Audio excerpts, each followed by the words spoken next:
bagaimana nih Mbak tips untuk menjadi cantik, pintar, dan humble? Gimana nih? Aduh, Mbak siapa? Iya. Mbak Dia. Ini ya, kalau kita membicarakan tentang cantik dan pintar, standar seseorang terhadap kata cantik itu kan beda-beda. Ada orang yang mensyukuri dirinya sendiri, tidak membandingkan dengan orang lain. Menurut saya dia sudah menganggap dia cantik. Apapun yang kita punya, kalau sedang ngaca misalnya, terus gini aja, kemudian beda sama orang lain. Orang lain terlihat wah, tapi kok diri kita sendiri senang sama diri sendiri pas ngaca misalnya. Terus dia merasa cantik, dia itu cantik menurut standar dia. Kita tidak bisa mensamaratakan standar kecantikan seseorang itu dengan orang lain. Jadi kalau kita merawat diri, kita mensyukuri apa yang kita punya, kalau kita percaya diri, itu intinya itu percaya diri itu sudah cukup untuk menjadikan dirinya sendiri cantik. Tidak perlu membandingkan sama orang lain.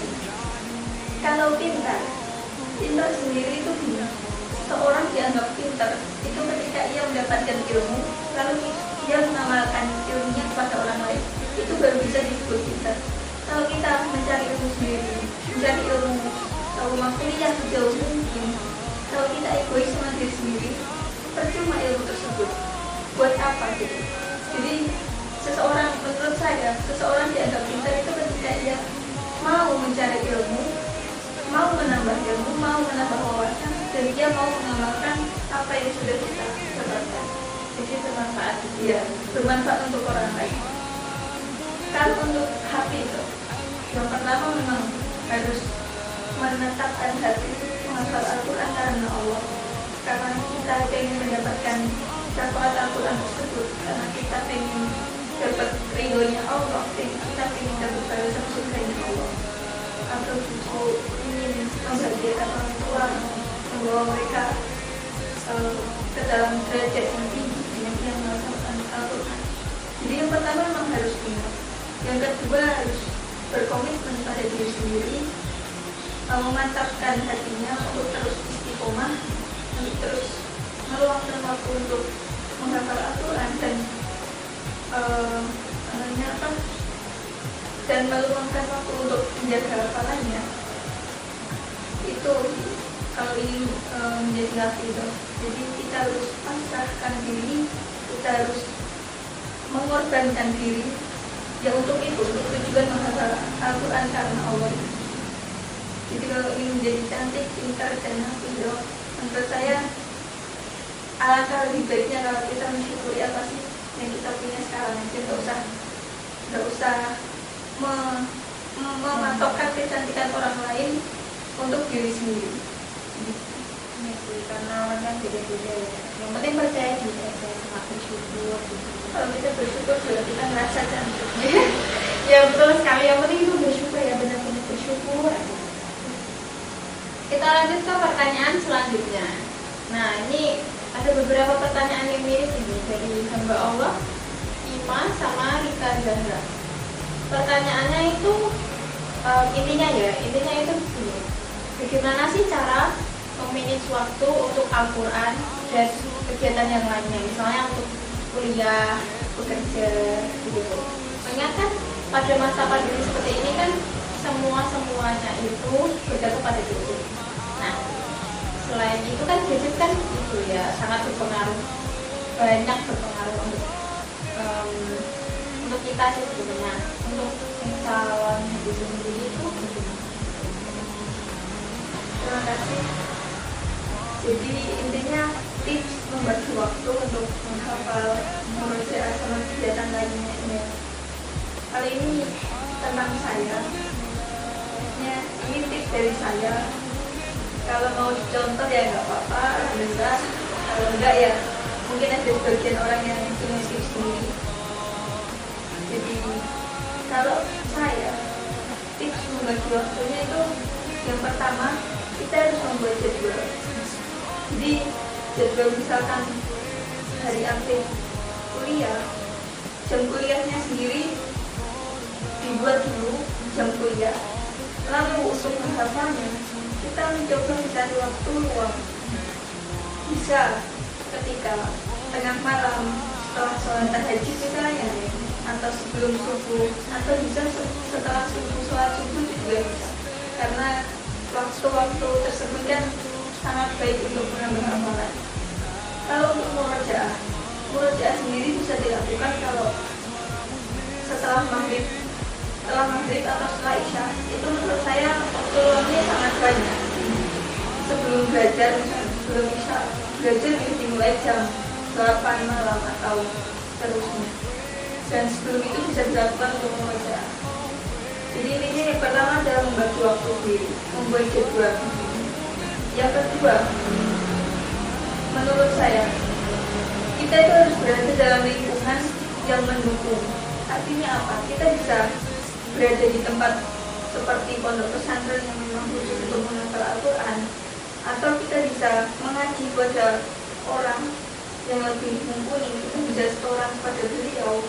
Kita berada di lingkungan yang mendukung, artinya kita ditarget, kita dipaksa harus memenuhi target tersebut. Jadi mau nggak mau kan kita harus terus menghafal, terus murojaah, terus meluangkan waktunya untuk hal tersebut.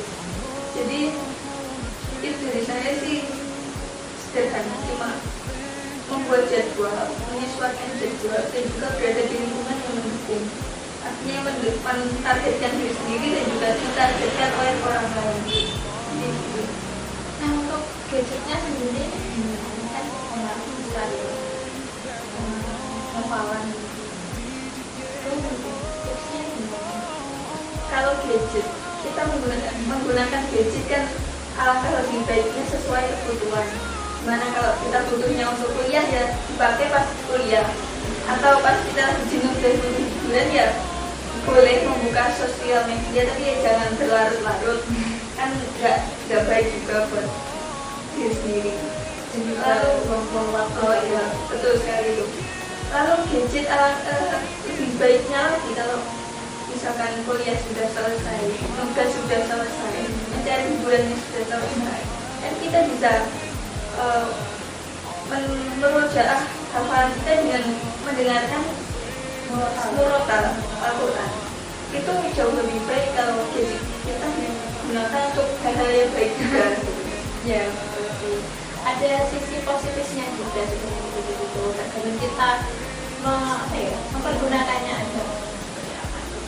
Ini itu sudah menjawab pertanyaan dari Mbak Ima, Rika Zahra, sama ini siapa ya, Mbak Allah nggak tahu. Pokoknya itu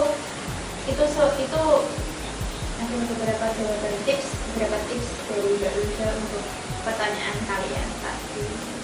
Oke, kita lanjut ke pertanyaan selanjutnya. Pertanyaan ini dari Mbak Ilya Syafaratul Nikmah. Pertanyaannya itu, hambatan apa saja sih yang dirasakan bagi calon hafiz atau hafiz di era sekarang ini? Terima kasih Mbak Ilya. Hambatan yang dirasakan calon hafiz atau hafizoh di masa sekarang.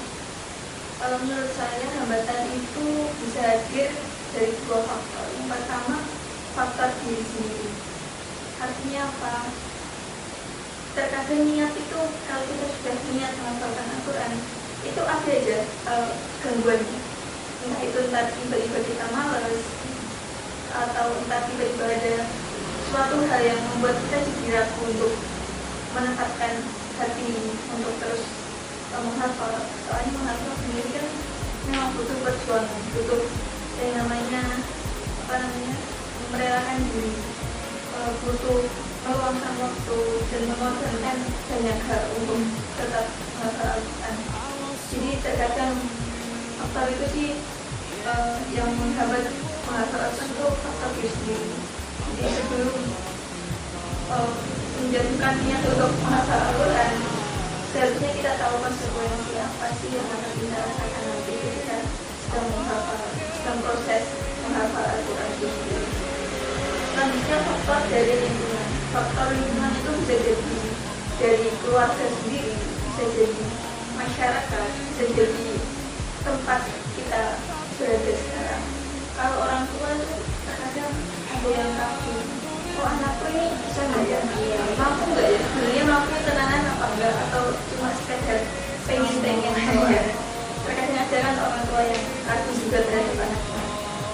Terus lingkungannya, tempatnya dia berada, terkadang kita berada dalam masyarakat yang masih awam terhadap ilmu agama, jadi menganggap orang yang menghafal Al-Quran ya nggak terdukung gitu sama suasana masyarakat. Solusinya ya apa, kita harus mencari suasana baru, lingkungan baru. Kita bisa mencari pondok pesantren atau mencari tempat lah untuk bernaung dalam menghafal Al-Quran. Kalau dihubungkan sama zaman sekarang kan anak-anak suka main HP, gadget. Itu ya kembali lagi sama niat awal, kita pengen menghafal Al-Quran.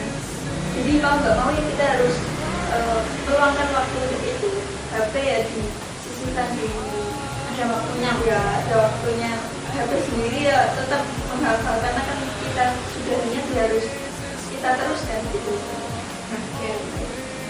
Terima kasih banyak dan terima kasih untuk yang nanya yang katanya. Oke, lanjut kita ke pertanyaan selanjutnya, yaitu dari Mbak Uji. Pertanyaannya, bagaimana sih cara menghafal Al-Quran dengan baik? Sedangkan saya itu tidak lancar membaca Al-Quran, soalnya saya itu masih sekolah atau masih kecil ya. Gimana nih Mbak Uji? Terima kasih atas pertanyaannya. Menurut saya sih bagusnya itu kita belajar dulu tentang Al-Quran ini sendiri, bisa melingkupi tajwidnya, isi kandungannya. Kalau kita membaca Al-Quran kok masih terbata-bata tapi ingin langsung menghafal, itu sebenarnya kayak gak juga ya, sebenarnya kayak apa ya, kamu masih anak bayi baru lahir tapi kamu langsung ingin berlari, padahal kamu berjalan aja belum bisa.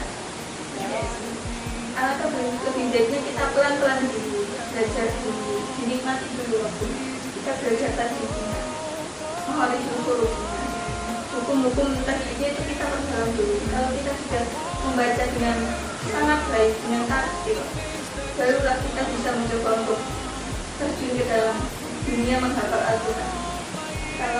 Kalau melihat dari seni kodamnya para kiai, itu membaca Al-Quran dengan tartil itu jauh lebih baik daripada kita banyak-banyakan membaca Al-Quran dan cepet-cepetan kita pengen cepat hafal. Alangkah lebih baiknya kalau kita memperdalam dulu, memperbaiki dulu bacaan kita. Apalagi kok kalau mau menghafal ya kita harus baik dulu bacaannya. Iya, benar sekali sih. Maksudnya itu kalau belajar itu harus step by step gitu loh, dari yang mudah dulu, nanti ke jenjang-jenjang yang mungkin lebih mengarah ke menghafal Al-Quran. Terima kasih untuk jawabannya. Jadi gini loh, tadi kan pertanyaannya udah yang serius-serius sekali gitu ya. Juga pertanyaan untuk mendapat tambahan ilmu. Nah, sekarang ini ada pertanyaan yang sedikit lucu nih, tapi saya nggak tahu dari siapa ya. Tapi pertanyaannya itu mencolok sekali ya, Ibu. Jadi pertanyaannya tuh gini teman-teman. Gimana sih caranya agar mendapatkan jodoh yang mungkin atau hafidah tinggi gitu? Gimana nih Mbak Ibu? Waduh, saya nggak tahu ya. Jodoh itu kan bukan urusan saya, bukan urusan. Itu urusannya Allah yang mengatur jodoh seseorang. Tapi kan memang namanya manusia kan dianjurkan usaha dulu, doa dulu. Kalau kita pengen jodoh yang hafid atau hafidah, tapi kita berkumpulnya, bergaulnya sama orang-orang yang akhlaknya tidak baik ekspektasi itu, ya kita nggak akan dapat relasi untuk dapat jodoh yang hafid-hafidah. Jadi menurut saya salah satu usahanya ya berkumpullah sama orang-orang yang baik, yang alim, yang hafid-hafidah sesuai keinginan kita. Siapa tahu kan, ya nggak tahu itu jodoh atau enggak, yang penting kita usaha sama doa dulu. Itu urusan Allah sih yang ngatur jodoh atau enggaknya. Tapi kan tidaknya manusia itu ditakdirkan untuk berusaha sama doa dulu. Lagian juga kalau mungkin nggak jodoh ya sama yang kami cari, tapi kan nggak ada ruginya buat kita kan ya, kan apa berusaha kumpul sama orang-orang baik, kan nantinya juga balik ke kita untuk apa ya, stay positif gitu, untuk apa ya, belajar menata akhlak yang baik gitu loh. Iya betul. Gitu ya. Baik, terima kasih atas jawabannya ya Mbak Luda. Semoga yang bertanya puas dengan jawaban Mbak Luda. Juga apa ya, nggak ada salahnya sih kalau kita itu berkumpul dengan orang-orang yang baik. Toh kalau nantinya nggak jodoh kan juga ada hubungan kita. Cuma biar kita itu stay positif, positif jadi orang yang baik dan berakhlak Tuhan. Amin, amin. Nah, selanjutnya setelah selesai sesi jawab tanya jawab kali ini. Nah, sebelumnya itu saya mau minta maaf dan saya mau berterima kasih kepada kalian semua yang telah berpartisipasi dalam pengajian online dan kali ini. Semoga jawaban-jawaban yang sudah disampaikan oleh Mbak Luda dapat bermanfaat untuk kalian semua, dan semoga kita semua dapat menjadi sama-sama belajar untuk menjadi orang yang lebih baik untuk kita. Untuk yang terakhir, jangan lupa ya untuk like, comment, share, and subscribe channel kita ini supaya channel kita ini rajin, bersemangat untuk membuat konten-konten kebaikan. Terima kasih semuanya. Wassalamualaikum warahmatullahi wabarakatuh. All praises to Allah.